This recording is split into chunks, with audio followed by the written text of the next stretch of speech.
Una dintre cele mai frecvente întrebări de la clienții noștri este cât costă un acoperiș renovat la cheie. Pentru că cele mai multe solicitări pe care le primim sunt legate de schimbarea sau renovarea acoperișului, am decis să lansăm o promoție, 1200 de lei metru pătrat pentru acoperiș la cheie. În acest preț este inclus tot de ce ai nevoie pentru un acoperiș nou, de la materiale până la montaj și mai exact, țigla metalică pe care o alegeți dintr-o gamă largă de modele profilate din tablă Italia sau Coreea, cu finisaj mat, cu grosimea tablei de 0,47-0,48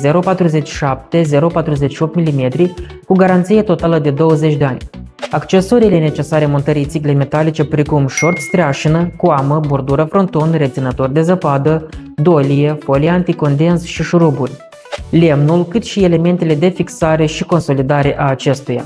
Sistemul pluvial, streașina, lucrările de demontare a acoperișului vechi și montare a acoperișului nou.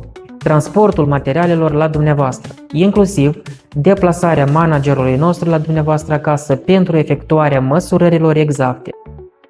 Mai mult de atât, la procurarea unui acoperiș la cheie activezi absolut gratuit și asigurarea Flix. Este ușor de aflat prețul total aproximativ pentru renovarea acoperișului. Doar înmulțiți prețul de 1200 de lei metru pătrat cu suprafața totală a acoperișului și o comunicați la numărul de telefon afișat pe ecran. Dacă nu o cunoașteți, o calculăm noi cu ușurință. Avem nevoie să cunoaștem doar aceste date. Ce dimensiuni are casa, lățime și lungime și în câte pante este acoperișul casei, în 2 sau în 4. Planificați construcția sau schimbarea acoperișului și doriți să prindeți un preț bun? Contactați-ne acum la numărul afișat ori scrieți-ne un mesaj. Acoperiș înseamnă Flix. Oriunde în Moldova, cu aceeași pasiune pentru fiecare proiect.